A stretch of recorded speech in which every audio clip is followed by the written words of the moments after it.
لما تضرب ابنك تفتكر إنك كده بتربي، ولا في الحقيقة بتكسر حاجة جواه مش هتتصلح تاني؟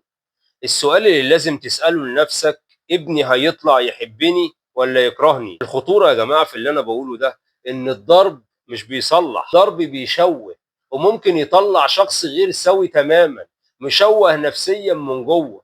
الطفل اللي بيتضرب يا جماعة مش بيتعلم الصح، هو بيتعلم الخوف، بيتعلم يخبي غلطاته علشان ما يتعاقبش زي مجرمين كتير جدا سمعنا عنهم. يا جماعة الطفل بيكبر وهو فاكر ان العنف وسيلة طبيعية لحل المشاكل، ودي كارثة، كارثة كبيرة. الكارثة الأكبر بيبقى جواه عقيدة يا إما يطلع شخص مكسور وخايف، يا إما يطلع عنيف وقاسي على اللي أضعف منه. ضرب مش بيدي قوة والله، الضرب بيسرق الطفولة.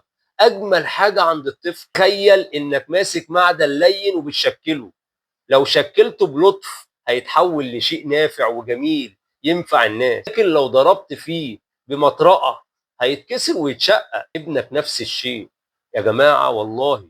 الضرب كارثة كبيرة، كل ضربة بتسيب أثر مش على جسمه بس، لكن في قلبه وروحه. لو عايز تربي صح استخدم العواقب الطبيعية، يعني الطفل بيجرب نتيجة تصرفه بنفسه. استخدم الحرمان المؤقت من شيء يحبه بدل العنف، اتكلم معاه وفهمه ليه التصرف غلط، مش بس اياك تعمل كده وخلاص. اديله فرصة يا جماعة، اديله فرصة يصلح خطأه بدل ما تحطمه. التربية مش بالقسوة والله، التربية بالوعي والصبر. ابنك مش محتاج ايد تسيبه علامة على جسمه، ابنك محتاج حضن، حضن يسيب علامة في قلبه.